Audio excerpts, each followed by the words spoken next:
Oras sa Spearhead Radio, Philippine Standard Time, alas 5 sa hapon.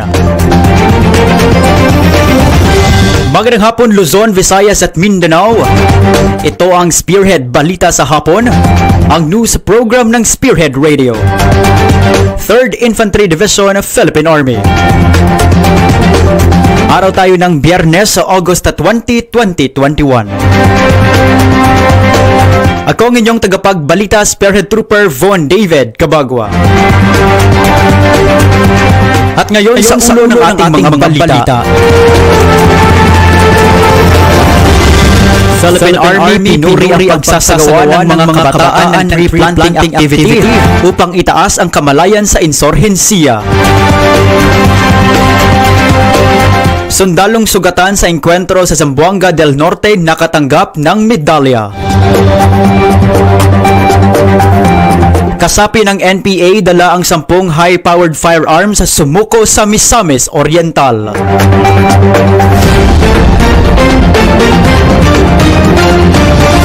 At Commander Mulawi ng BIFF at 10 kasamahan na sumuko sa 33rd IB sa Maguindanao. At ngayon sa detalye ng ating mga balita.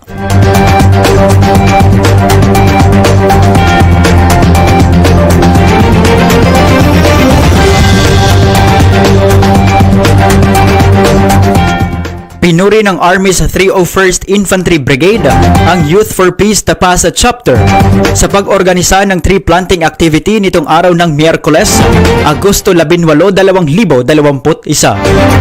Tinatayang 50 mga kabataan na pinangunahan ni Harel Fohas, YFP Tapas President kasama ang 50 partner stakeholders mula sa iba't ibang ahensya ang nagtipon-tipon sa Marugo Lake, Barangay San Antonio, Tapas, Capiz at nagtanim ng 800 na cacao seedlings. Ang aktibidad ay dinaluhan ni Lieutenant Michael Imperial, Civil Military Operations Officer ng 12th IB, na isa din sa mga nag-organisa. Miss Gemma Gallinero, Municipal Agriculturist. Police Major Leo Mendo Tayupon, PNP Tapas. Personnel mula sa 2nd CPMFC at 602nd Company RMFB6. Kasapi ng Tapas Kabataan Kontra Droga at Terorismo o KK-DOT at Tapas Youth Cyclist. Ayon kay Fohas na marami pa silang plano ng mga kabataan para sa kanilang grupo at nagpapasalamat ito na kahit sa kabila ng pandemyang hinaharap ay natuloy pa rin ang aktibidad. Nagpapasalamat rin siya sa Army, PNP at LGU at mga kabataan na nakibahagi sa nasabing pagganap. Samantala, pinuri naman ni Brigadier General Marion Sison, ang commander ng 301st Brigade ang local government unit ng Tapas na pinamumunuan ni Mayor Roberto Palomar sa pagsuporta sa mga advokasya ng Youth for Peace o YFP. Pinasalamatan din niya ang mga kabataang nakilahok sa aktibidad sa halip na linlangin at i-recruit ng CPP, NPA, NDF.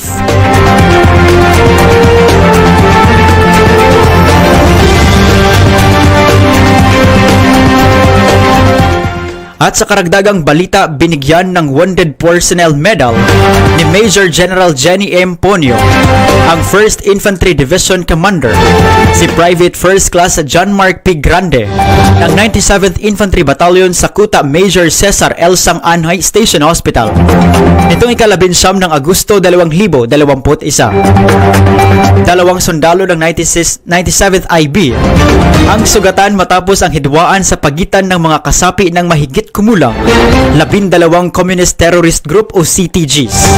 Nitong araw ng Miyerkules sa Purok 4, Bagumbayan, Sergio Osmeña Sr., Zamboanga del Norte. Ang Wounded Personnel Medal ay ginagawad sa mga tauhang nasugatan sa laban na nagpakita ng kagitingan, profesionalismo at kabayanihan sa pagganap ng kanilang tungkulin.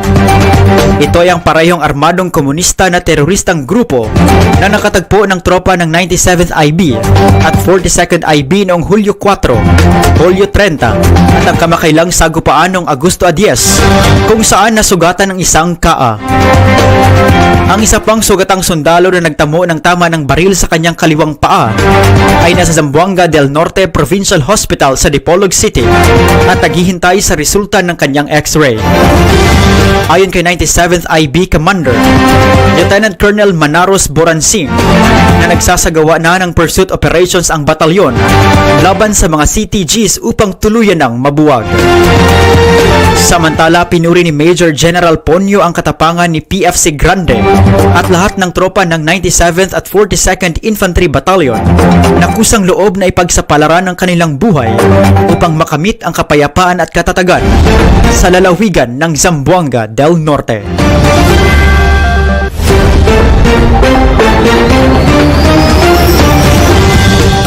Abangan ang iba pang mga balita sa pagbabalik ng Spearhead Balita sa Hapon.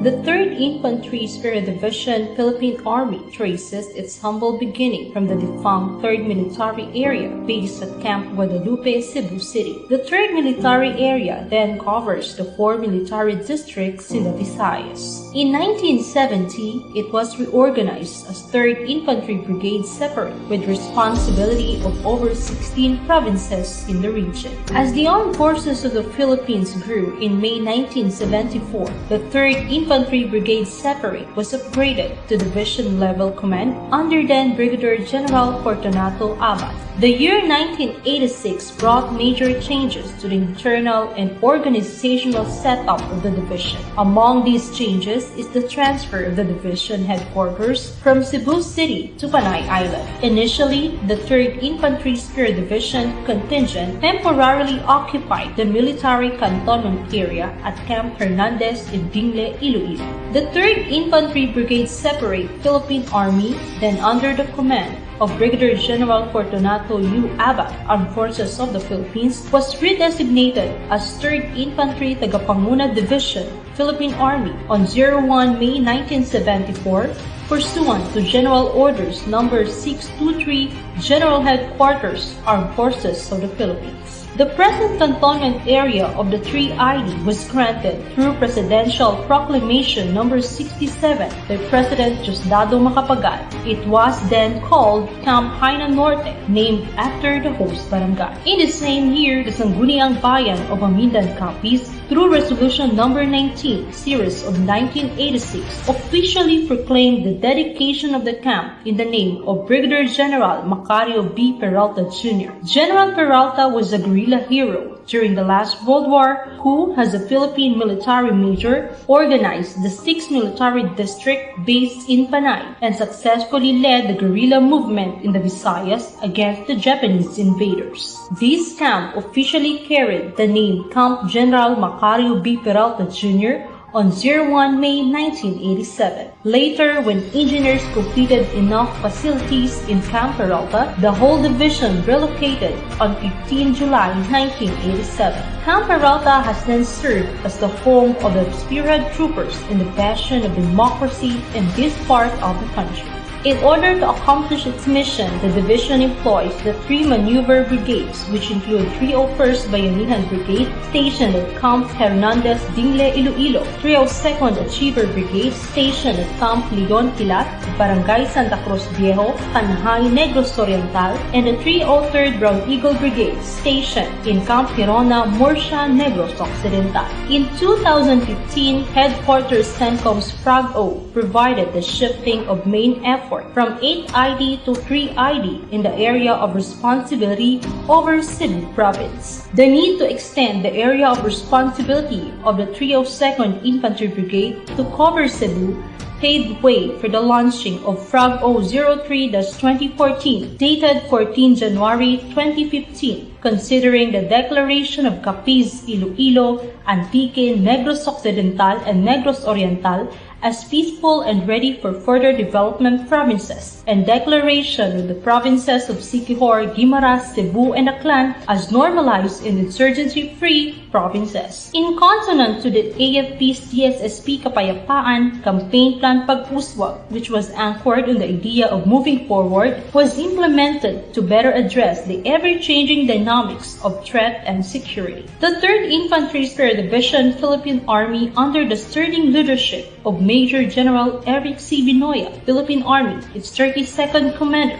never stops its pursuit of peace and success despite the uncertainties and distractions brought by the COVID-19 pandemic. Spearhead troopers continue its promptly response to fight COVID-19 pandemic through intensified information education and communication campaigns to raise awareness to every individual on the preventive measures to help contain the virus. Moreover, the command also provides manpower and security to help the different government agencies and private institutions in their COVID-19 related activities. The Spearhead Division yet again made strides in operational level by distinctively eliminating the components of the enemy, depriving them of any support from the public, impeding its armaments and decisively destroying them. The intensified military operations conducted in 2 regions under its AOR from 11 May 2020 to present time have resulted to the neutralization of 625 personalities, 22 of which were killed during the engagement, 11 were captured, 37 were apprehended, and 558 have surrendered. Among the neutralized individuals, 27 were listed in the periodic status report, and 55 were identified as regular members. For the firearms gained, 40 high-powered firearms and 159 low-powered firearms were acquired during the period. On 02 October 2020, the operationalization of the very first local organization of former rebels in the Visayas, dubbed as 3ID Local Cadre Team, was launched. 3ID LCT is composed of 15 former rebels from 3 infantry brigades and 3 CMO battalion who successfully completed the speaker's team training. Together with them are the personnel of 3 CMO battalion who serve as their handlers. Its concept of operation was adapted from the AFP's National Cadre Team and Area Cadre Team that significantly helped the NTF and ELCA. It also designs to assist tactical units in addressing both the CTG's red and white area operations, especially the community support program teams who are deployed in the focus areas of the division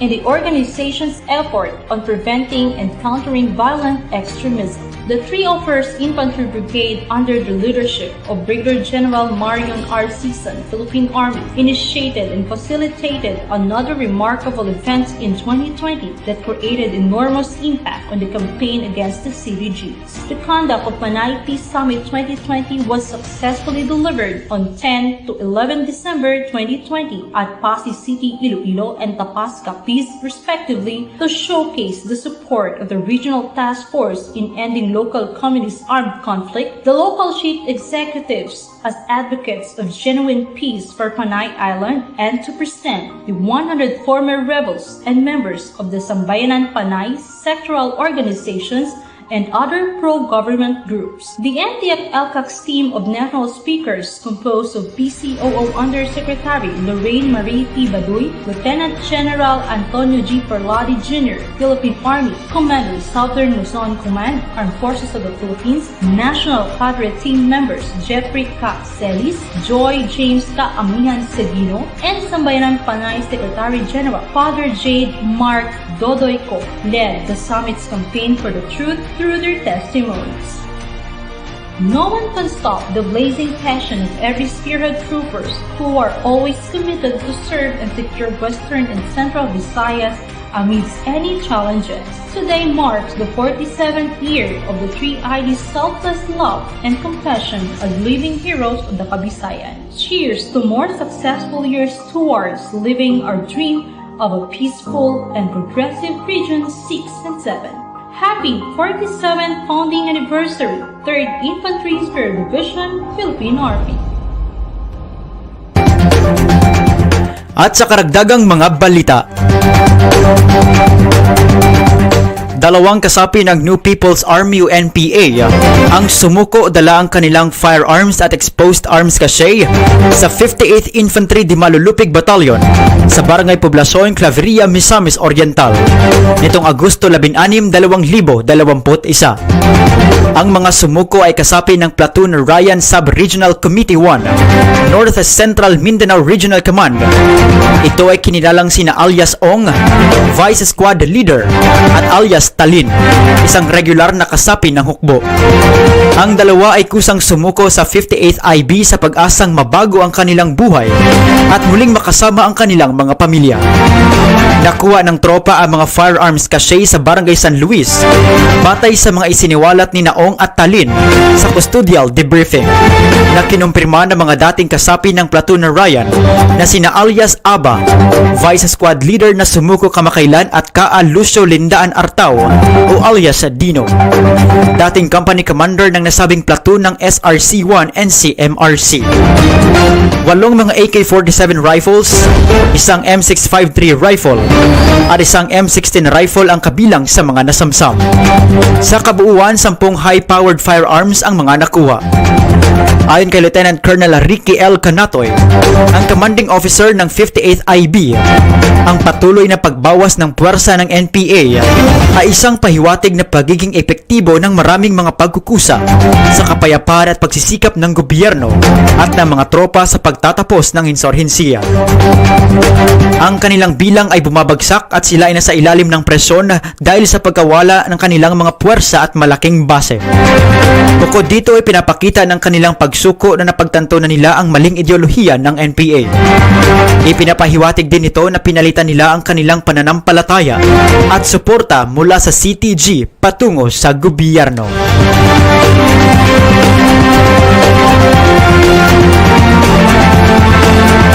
At sa ibang balita, nais nang magbagong buhay at makiisa para sa kapayapaan ng ugat ng pagsuko ng 11 mga miyembro ng Bangsamoro Islamic Freedom Fighters o BIFF sa militar sa lalawigan ng Maguindanao. Ang mga sumukong rebelde ay pinangunahan ni Commander Mulawin at 10 niyang mga tauhan na sina alias Rahim, Nasrullah, Salahuddin, Ismael, Rahim, Haron, Tapa, One-Eye, Nasser at Kasim, mga kaalyado ng grupo ni Commander Ostads Karialan ng BIFF Karialan Faction. Sumuko ang grupo ni Commander Mulawin sa tropa ng 33rd IB sa pamumuno ni Lieutenant Colonel Benjamin Cadiente Jr. at Joint Task Forces Central sa Barangay Kuloya Sharif Agwak, Maguindanao.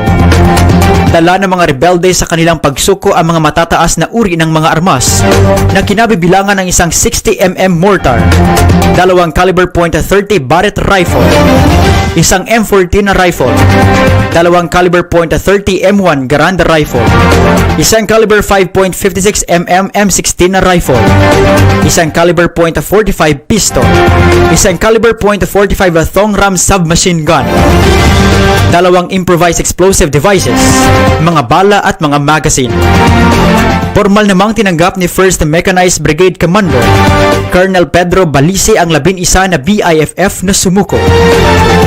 Nagpasalamat si Colonel Cadiente kay Barangay Kuloya Sharif Agwak Barangay Kapitan Remy Digay at Barangay Tapikan Barangay Chairman Muhammad Dawaling sa pagtulong sa negosasyon sa pagsuko ng grupo ni Commander Mulawin.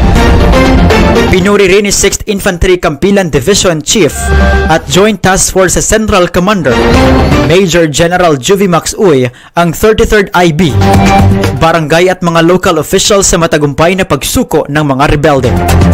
Umaasa si General Uy sa pamamagitan ng pagtutulungan ng militar, LGUs at komunidad ay mapuksa ang mga terorista kagaya ng BIFF, Daula Islamiyah at mga armed lawless group sa Maguindanao.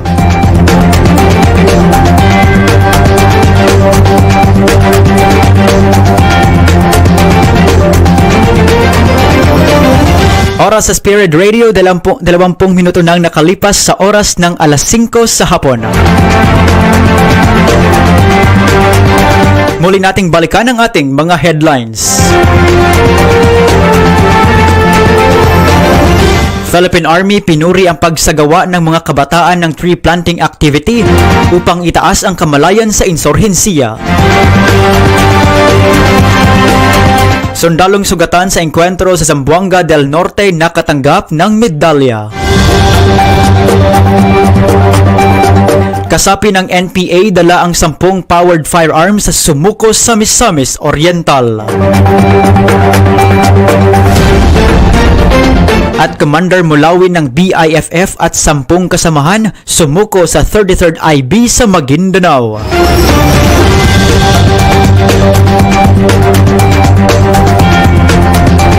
Bago tayo magpaalam, batiin muna natin ang ating mga followers at viewers na nakatutok live sa Spearhead Balita sa Hapon. Of course, unang-una binabati natin ang butihing commander ng 3rd ID na si Major General Eric C. Vinuya. Magandang hapon po, sir. Gayon din ang spokesperson ng 3rd ID na si Major Sinon Pansito III. Magandang hapon po, sir. Gayon din sa ating mga unit brigade, magandang hapon po. Sa ating mga line units, sa ating mga support unit, elite forces ng 3rd ID, at sa ating post unit, mga moms and sirs, maraming salamat po sa pagtutok at magandang hapon po sa lahat.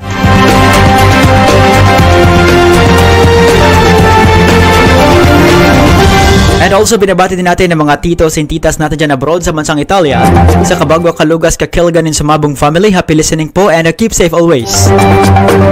And also good afternoon to all the members of the Secret Troopers,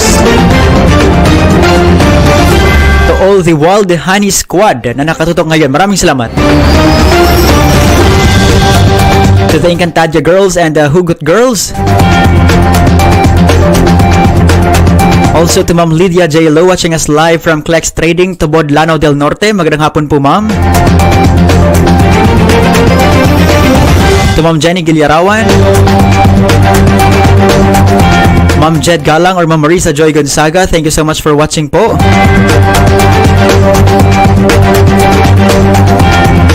To Ma'am RG Julia Amable. At sa lahat ng ating mga ka-troopers na palaging nakatutok live sa Spearhead Balita sa Hapon, maraming salamat po. And please continue liking and sharing our page, ang Philippine Army Spearhead Troopers. Pwede nyo ring i-follow ang aming official Instagram account at just type Spearhead Troopers and 90. At ang aming official Twitter account na Spearhead Troopers.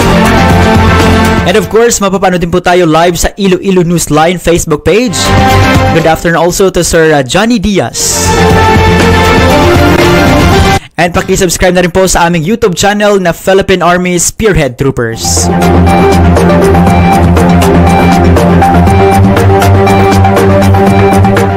Yan ang kabuuan ng ating pagbabalita sa araw na ito. Abangan ang iba pang mga balita sa susunod na edisyon ng Spearhead Balita sa Hapon. Dito lamang sa Spearhead Radio.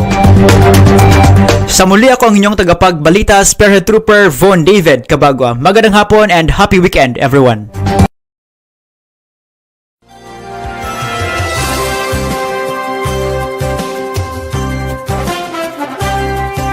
Spearhead Radio. Mga balitang makatotohanan. Mga impormasyong walang halong kasinungalingan. Para sa kapayapaan at pagkakaisa ng sambayanan. Ito ang nag-iisang virtual radio ng inyong Philippine Army sa Kabisayaan. Spearhead Radio.